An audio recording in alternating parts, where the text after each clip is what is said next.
Hi everyone! So for today's discussion in mechanics of deformable bodies, we are going to tackle the fundamental concept of strain and deformation. So this will be the first part of our discussion. So for this topic, students must be able to discuss the concept of deformation and strain and familiarize with the different types of strain. So let's start our discussion.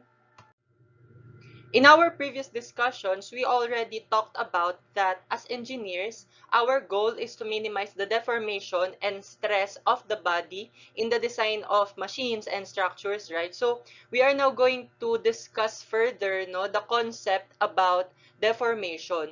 So whenever a force is applied to a body, it will tend to change the body's shape and size, no? So these changes are referred to as deformation, and they may be either highly visible or practically unnoticeable. So in a general sense, the deformation of a body will not be uniform throughout its volume, no? So meaning to say it is varying, no? And so the change in geometry of any line segment within the body may vary substantially along its length, no? So hence, to study deformational changes in a more uniform manner, we will consider line segments that are very short and located in the neighborhood of a point. Realize, however, that these changes will also depend on the orientation, okay, of the line segment at the point. For example, a line segment may elongate if it's oriented in one direction, whereas it may contract if it is oriented in another direction. So let's say we have here this body.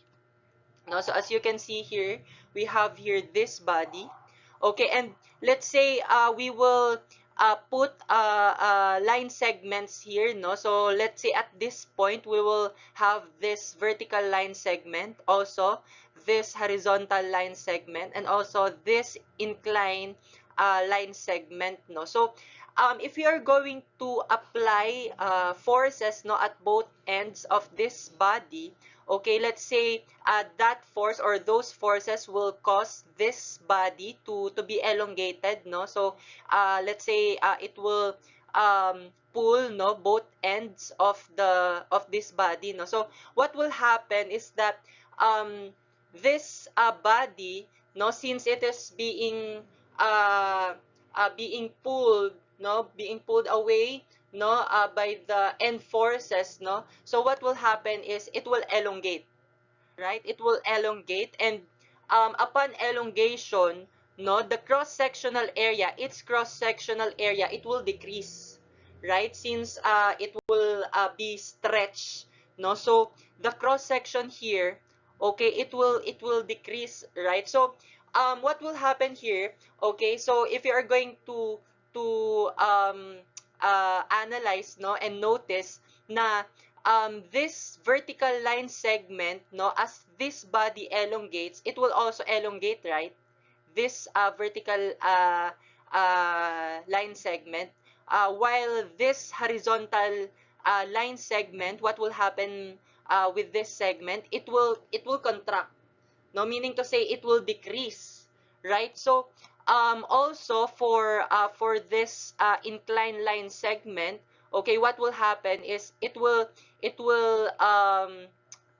change in length, right? And also it will rotate, no?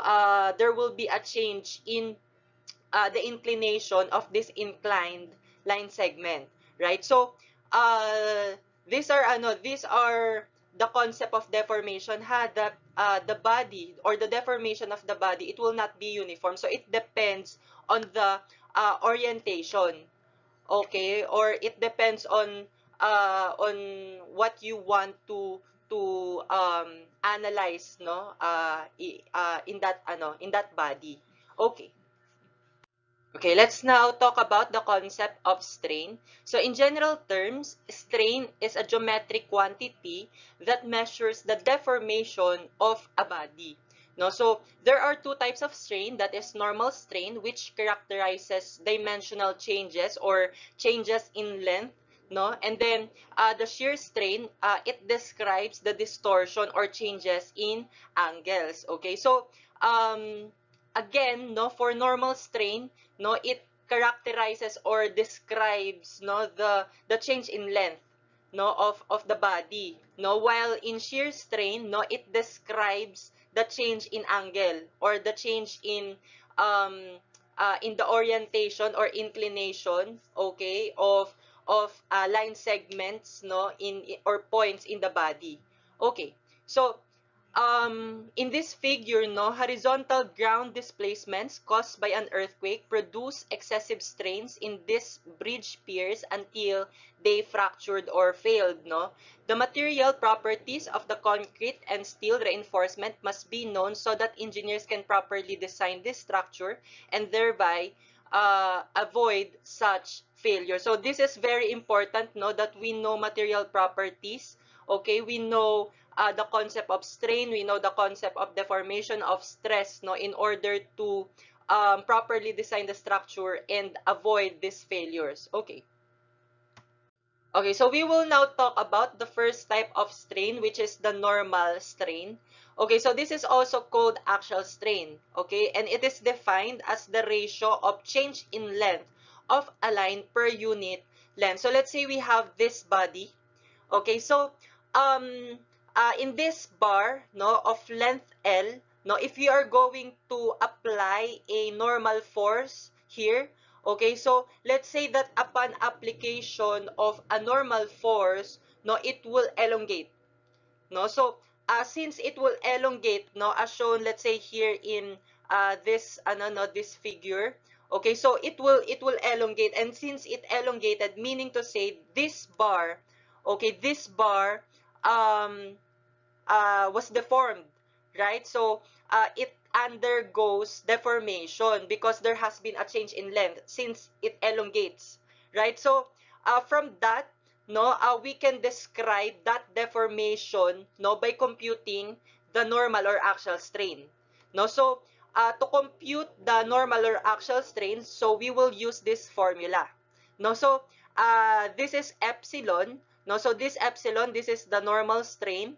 Okay, so this will be equal to delta over L sub O. So delta here is the actual deformation or the change in length, no. So to solve that change in length, so this can also be denoted by increment L, no, or it can be computed, this deformation or change in length, no, they can be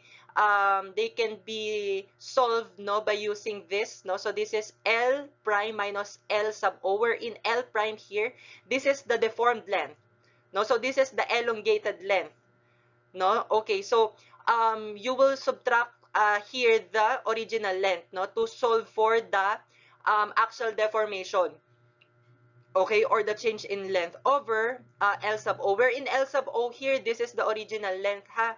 Okay, so that's how you solve normal or axial strain. Again, that is the change in length over the original length, no. Again, the epsilon here, that is the normal or axial strain.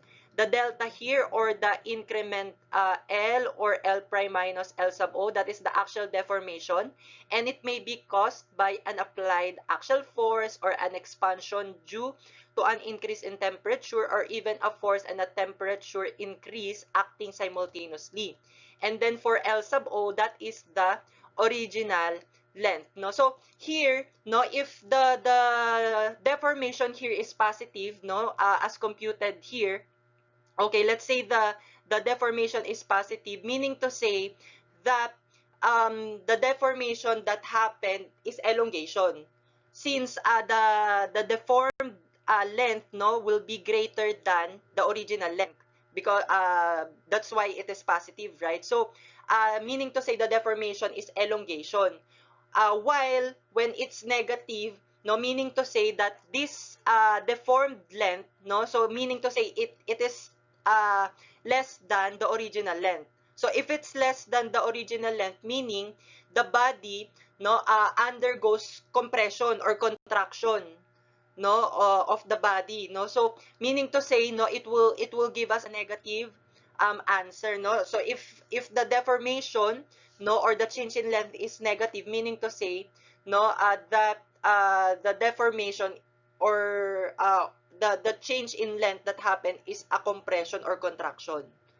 Okay, so that's how you analyze that, ha. Okay, so take note here that normal strain being changed in length per unit length, no? So the numerator here is length and the denominator here is also length. So meaning to say that this is actually a dimensionless quantity, right? But in practice, no, the units that we are going to use here will be inches per inches or millimeter per millimeter, no? So instead of canceling them, we will just um, let them no retained, no, so that we can see the unit, no. So that's how we put units for normal or axial strain, that is inches per inches or millimeter per millimeter. Okay. Okay, so let's talk about now the second type of strain, which is the shear strain. Okay, so shear stress causes the deformation shown in the figure. So let's say we take an element, no, from a body. Okay, so let's say that element in two dimensions, no, let's say that is a rectangle, no. Oh, so this is the initial shape, no, of this element, no, taken from a body. So let's say this initial shape, this element, let's say this is subjected, no, to a shear stress. No, so if this is subjected to a shear stress, it will cause this deformation. No, so the deformation that happened here is that from this initial shape, no, it will become this deformed shape. No, so the lengths of the sides of the element do not change, no, but the element undergoes a distortion from a rectangle to a parallelogram. So that change, no, or that distortion or that deformation, we will describe that, no, by solving the shear strain. So the shear strain will be this angle. So this angle is gamma. Okay, so it measures the amount, no? So shear strain, it measures the amount of distortion in the angle gamma, no? And it is always expressed in radians. Okay, so just to compare it, no, in normal strain, no, um the deformation that we are, or the description or the way we describe the deformation, no, is by computing the change in length. No, while here, no, in shear strain, okay, we are describing the deformation by solving, no, the angle, the change in angle or the change in inclination.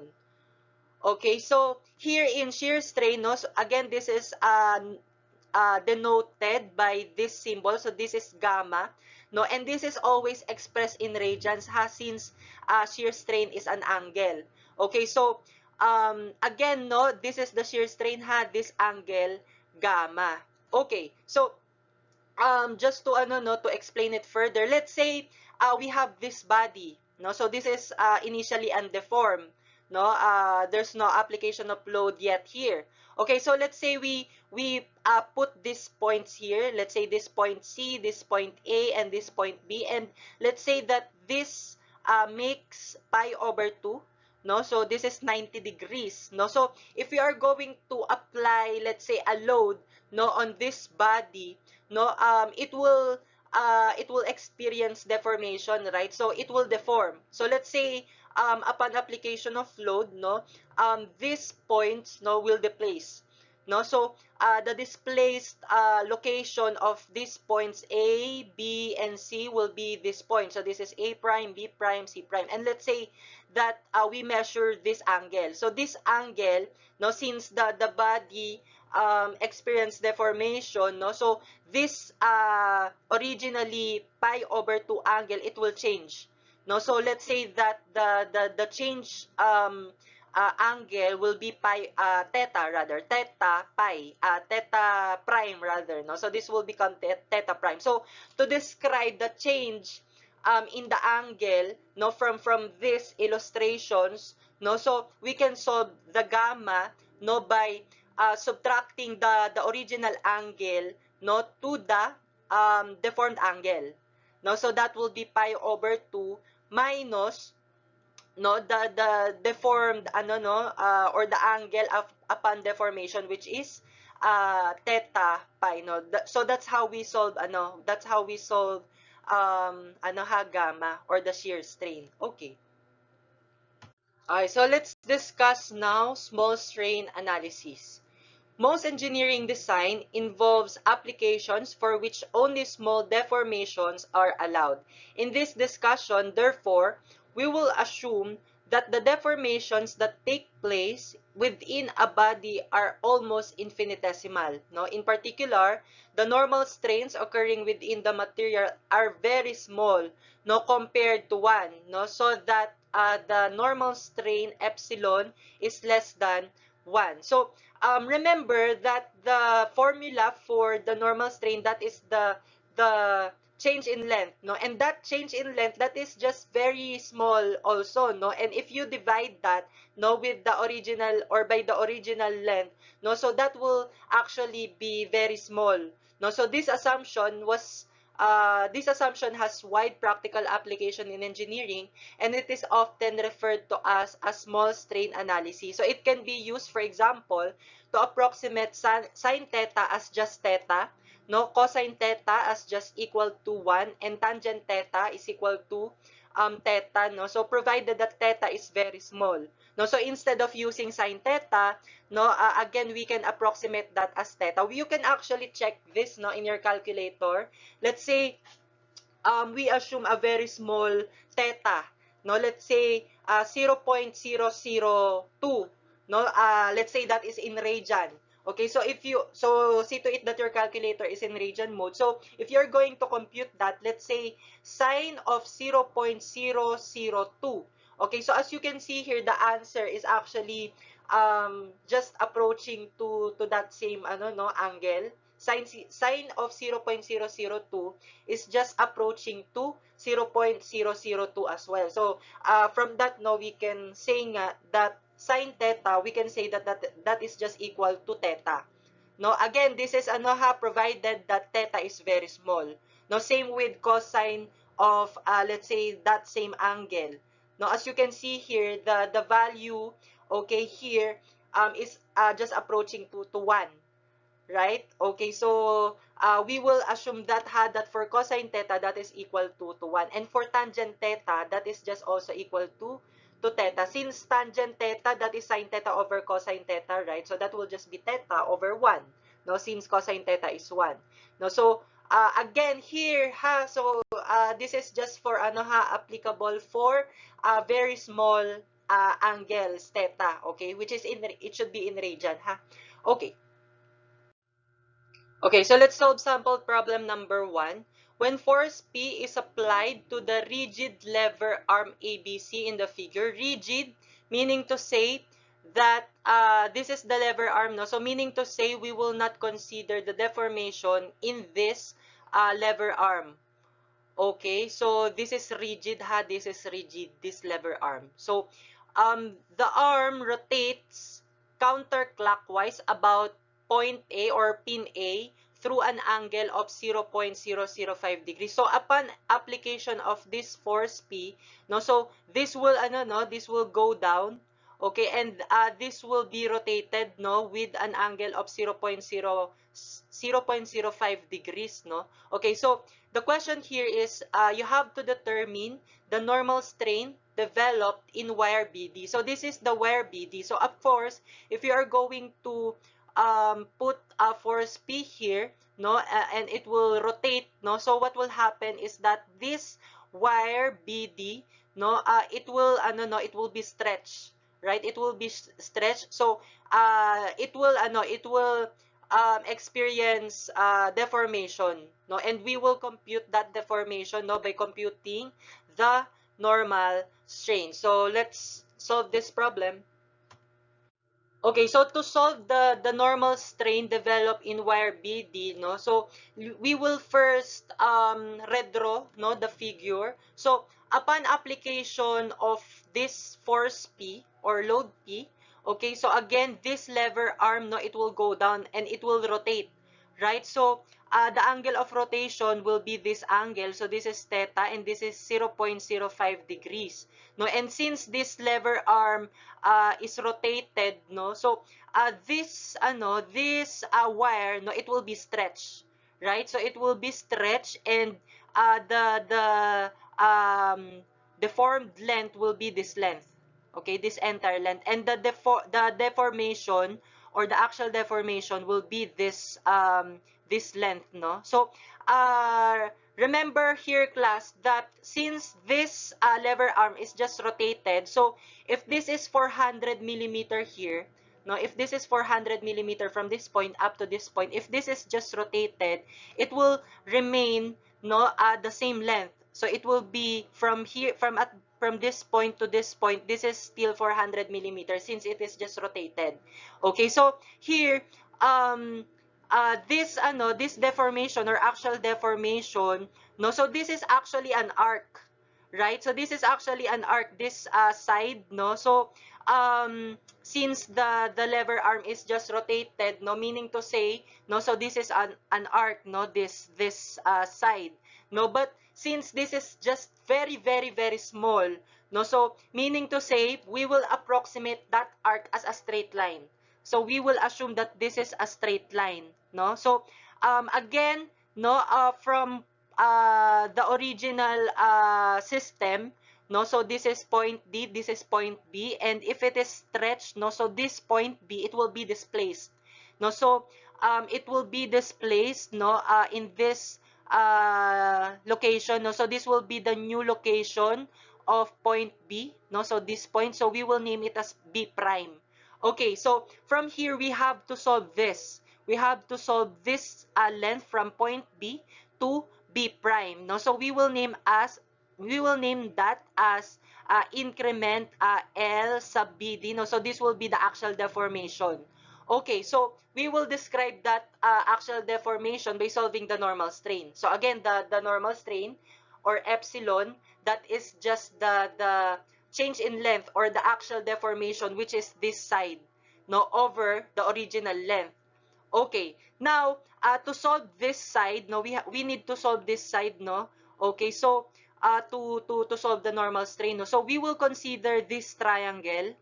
Okay, so from this triangle, no, we can apply cosine law or sine law, no, so it depends on the data that we will extract from here. So from this side, from this point to this point, no, we know that this is 300 millimeter, and then plus the axial deformation, which is the increment L sub BD, no? Okay, and then this side, we know that this is still 400 millimeter, right? And then this side, we can actually solve this. No, we can actually solve this, and also to apply cosine law, no, to solve this, no, we need this angle. So this is the opposite, the angle opposite to this side, which is the side that we want to solve, no. So we can solve this angle phi, no, by let's say we know that this angle, from this angle to this or from this point, no, from this point to this point, this is 90 degrees. So this is 90 degrees, and this angle, no, is 0.05 degrees. So 90 degrees plus 0.05 degrees, that will be this angle, which is alpha, and this angle phi, no, or alpha plus phi, right? So we can solve this phi, no, by solving first this angle alpha. So to solve for this angle alpha, we can use this triangle. So this triangle, this is a right triangle, right? So we can use tangent here, since the available data here are adjacent, no, and opposite side, no, of this angle alpha. So we can use tangent here, right? TOA, tangent alpha is equal to opposite over adjacent side, right? So from that, no, we can solve alpha. So the adjacent or the TOA, no, opposite side here is 400, and the adjacent side here is 300. So that will be tangent alpha is equal to 400 over 300. So solving for alpha, that will just be arctangent of 400 over 300. So the alpha here will be 53.13010 degrees. Okay, so now we can now solve for the phi, no, by just generating this equation. So again, from this point to this point, this is 90 degrees plus 0.05 degrees. So that will just be equal to alpha plus phi, right? So from here, no, since we know already the value of alpha, which is 53.130 degrees. So solving for phi here, so this will be 90 degrees plus 0.05 degrees minus the alpha that we solved. So phi here will be, if you input that in your calculator, 90 plus 0.05 minus 53.13010 degrees. So that will be 36.9199 degrees. So this is the angle phi. So since we already have this angle phi, no, and then we already have 400 millimeter this side of the triangle, we want to solve this. So we need to solve first also for this side. So to solve for this side, no, we can use this triangle again. So this is a right triangle, so we can use Pythagorean theorem here.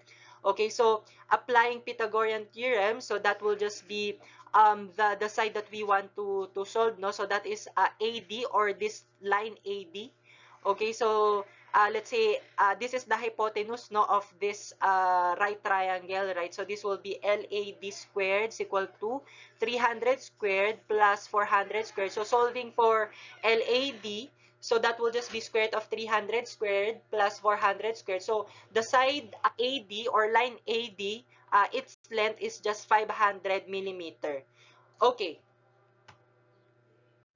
Okay, so again, class, from this triangle, okay, triangle A, B prime, and D. Okay, so we already solved for this side, no, and we already know that this is 400 millimeter, this side A, B prime. Okay, and we already solved for this angle phi, right? So we already have value for this. So the side that we want to solve is this side.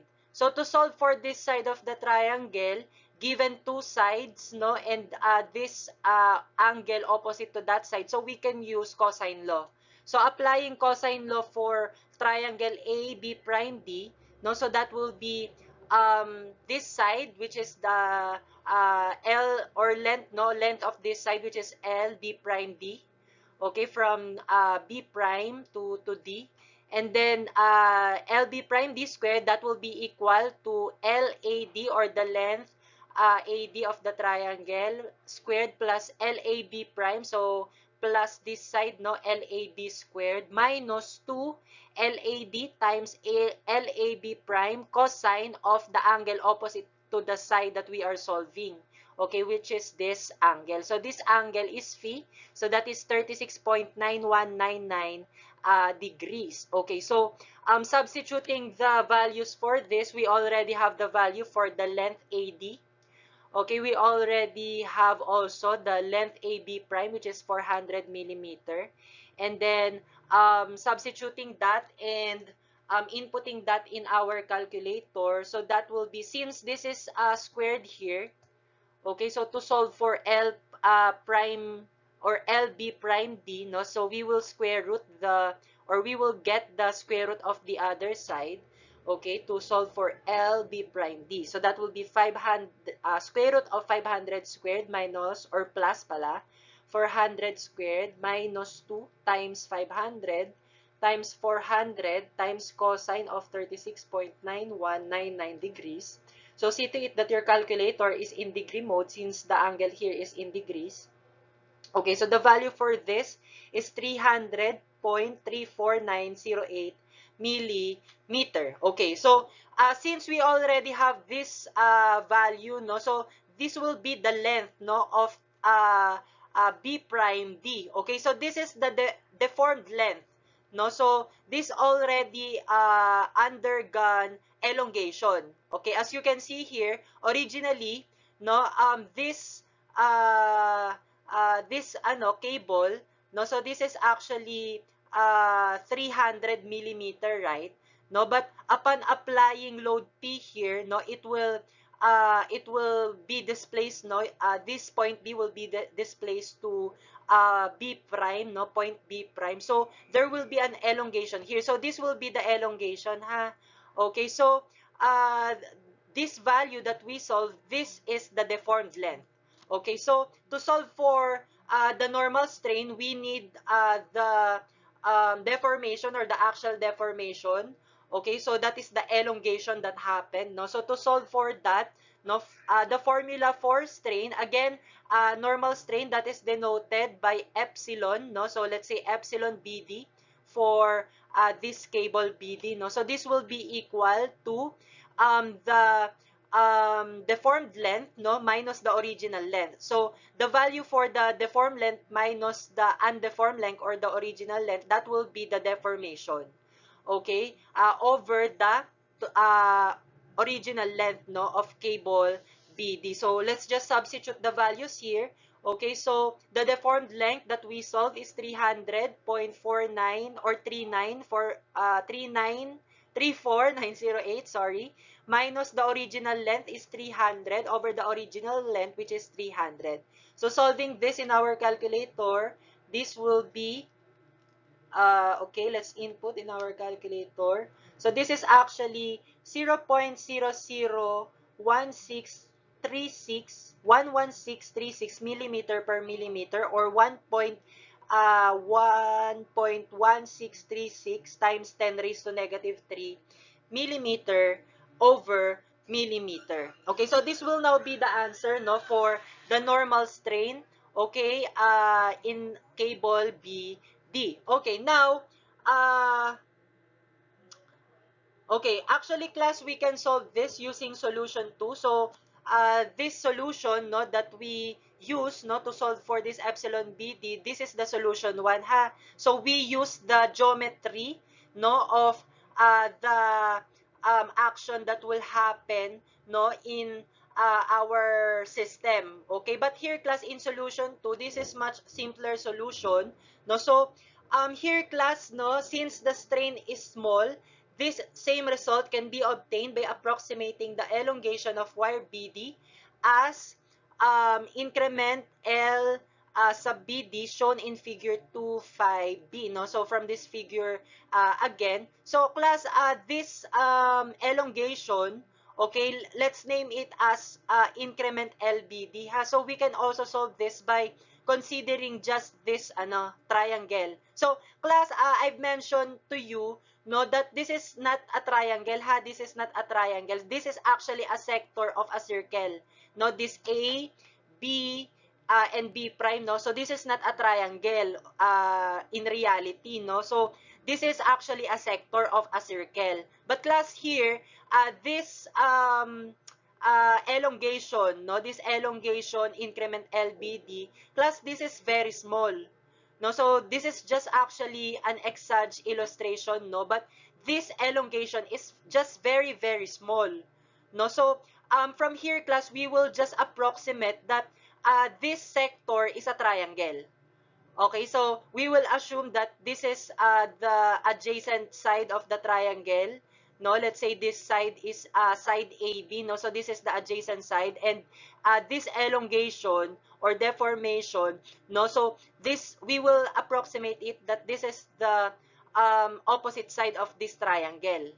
Okay, so class, in small strain analysis, no, we already talked about that for very small angles, no, tangent theta will just be equal to theta only, right? So that will just be equal, no. So class, the given angle here is 0.05 degrees.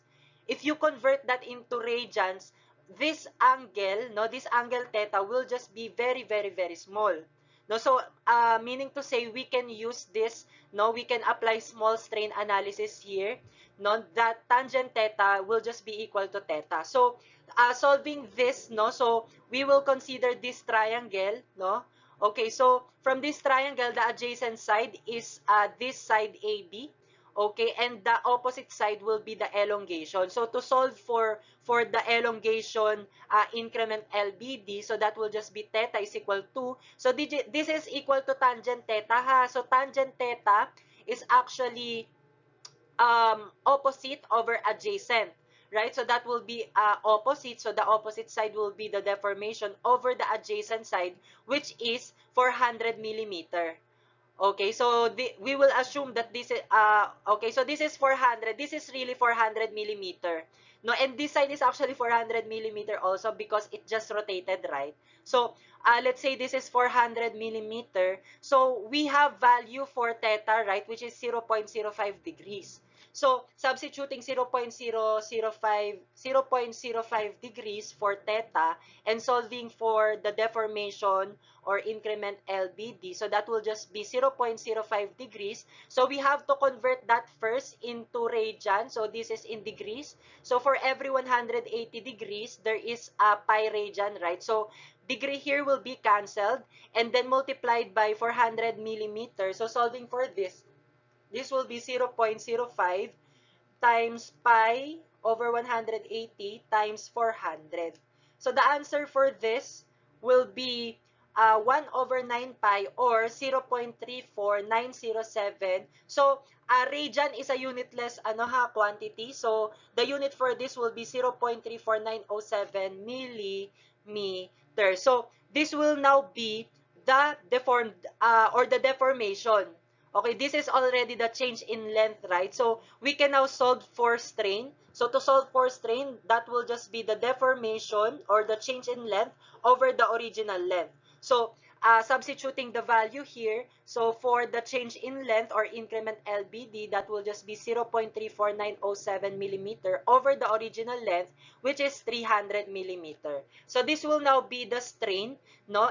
And if you input that in your calculator, no, that will be the same answer as the answer that we got, no, from solution 1. So this will now be the answer. So as you can see here, class, this is much shorter, no, and simpler solution. So we can use this solution, no, instead of solution 1 to make our solution easier, no. So here, class, no, every time that we encounter problems like this, no, we will assume, class, that this deformation, no, is a straight line, no, and we will assume that this is a triangle wherein the adjacent side is this side and the opposite side will be this side, no. So that will be our assumption for all our computations here. Okay, so this will now be the answer for the question for the normal strain developed in wire BD or cable BD. Okay. Okay, so let's proceed now to sample problem number 2. Due to a loading, the plate is deformed into the dash shape shown in figure 26A. Okay, so here in this figure, the deformed shape will be this parallelogram, no? So this is the dash shape, no? So this is the deformed shape. So the original shape is this shape, okay? So this is a rectangle. Okay, so determine the average normal strain along the side AB. So the side AB is this side. So this is side AB. And then determine also the average shear strain in the plate at A, okay, relative to the X and Y axis. No? So in the plate at A, so here at this point, and then X and Y axis. No? So here, we are going to determine the shear strain. No? So from here, no, we can see that from being a rectangle, no, it became a parallelogram. So it experienced a shear stress. No? So there will be a shear strain here, and the shear strain that we want to solve here, class, will be the angle here, the change in angle here. Okay, so we are going to solve that. So let's start solving this, class. Okay, so to solve for this, no, for the average normal strain along the side AB. So originally, side AB, no, is here. Okay, so after the displacement, no, so point B was displaced at this position. No, so we will name that point as B prime. Okay, so that is the displaced position, okay, of point B. No, so the displaced length now, or the deformed length now, will be this side A, B prime. Okay, so this is the new length. So this is the deformed length. Okay, so we are going to solve, no, the normal strain, okay, that happened in the side AB. So we have to compute first, no, for the length, no, of the deformation. Okay, so to solve for the deformation, no, we are going to consider this triangle. So there will be a triangle here. There will be a right triangle here wherein the hypotenuse will be the side AB prime. The opposite side will be this side, which is 3 millimeter, right? And this side, okay, this will be 250. No, so this is the adjacent side, 250 minus 2 millimeter. Okay, so again, the adjacent side will be 250 minus 2 millimeter. Okay, so that will be 248. The opposite side will be 3 millimeter, and the hypotenuse will be side or line AB prime. Okay, so we are going to use Pythagorean theorem, no, to solve for side AB prime. So to solve for side AB prime, that will be AB prime squared is equal to 248 squared plus 3 squared. Okay, so to solve for AB, so that will just be square root of 248 squared plus 3 squared. So side AB prime, that is actually 248.01814 millimeters. So as we can see here, the side AB, it was shortened, right?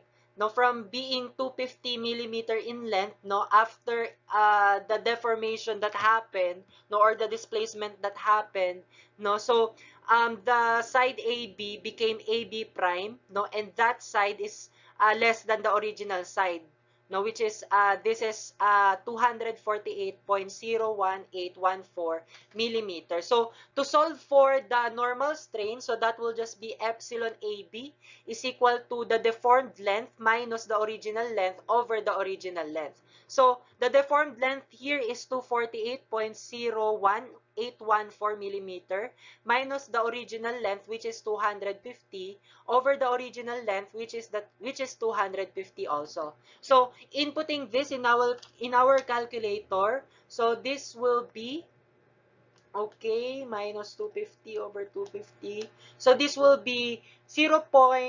Or negative 0.007927 millimeter per millimeter, or negative 7.9 negative 7.9274 times 10 raised to negative 3 millimeter per millimeter. So this will now be the answer. So take note here, class, that the negative sign here indicates that the original length, no, which is the side AB, it undergone contraction or compression. No, it was compressed since it is negative here, no. So meaning to say it was shortened. Okay, so that's the deformation that happened, no, to side AB. Okay, so for letter B, we are also going to solve here the average shear strain. So we are going to solve the shear strain in the plate at A relative to the x-axis. So this is the x-axis and the y-axis is this axis. So from here, class, we are going to solve, okay, the shear strain. So as we can see here, the shear strain here will be this angle. Okay, so this will be the angle gamma xy. Okay, so this is the shear strain that we are going to solve. So to solve for this shear strain, okay, so we are going to solve for this theta prime. No, so this theta prime, so this is the displaced angle, no, or this is the new angle after the displacement that happened, no. So from being a rectangle, it became a parallelogram, right? So we are going to solve this theta prime, and then we are going to subtract this, no, from 90 degrees or pi over 2. So this is pi over 2, right? The angle from x, a, and then y, right? This is 90 degrees. So pi over 2 in radian. So we will subtract this pi over, or theta prime, no, to solve for the gamma xy. Okay, so solving for gamma xy, okay, it will just be we will consider this we will consider this triangle. Okay, so this is a right triangle. So we will apply tangent here, no? So we are going to use this opposite side and this adjacent side, okay, of the triangle. So this is the this is the gamma xy, this angle. Okay, and the opposite side will be this side, which is 3 millimeter, and this side, which is 250 minus 2 millimeter. So this side will be 248 millimeter. So applying a tangent here, so tangent of gamma xy, that will be opposite over adjacent. So the opposite side is 3 millimeter, and the adjacent side is 248 millimeter. So solving for gamma xy, so that will just be arctangent of 3 over 248 millimeter. Okay, so the answer for this will be actually in ano no in degrees, 0.69306 degrees. Okay, so that is the answer in degrees. So to convert that in radian, so we will multiply that by pi over 180 degrees.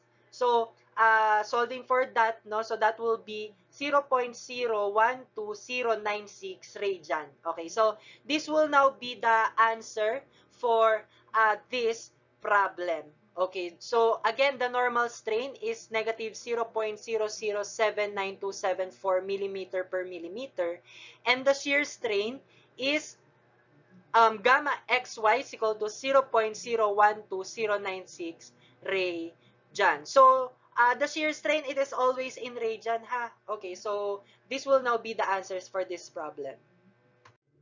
So that concludes our discussion. I hope that you learned and attained the learning outcomes for this topic. So there will be an assessment task for this topic. So see to it that you answer that and submit on our next meeting. So see you again, class, on our next meeting. Keep safe and God bless. Bye-bye.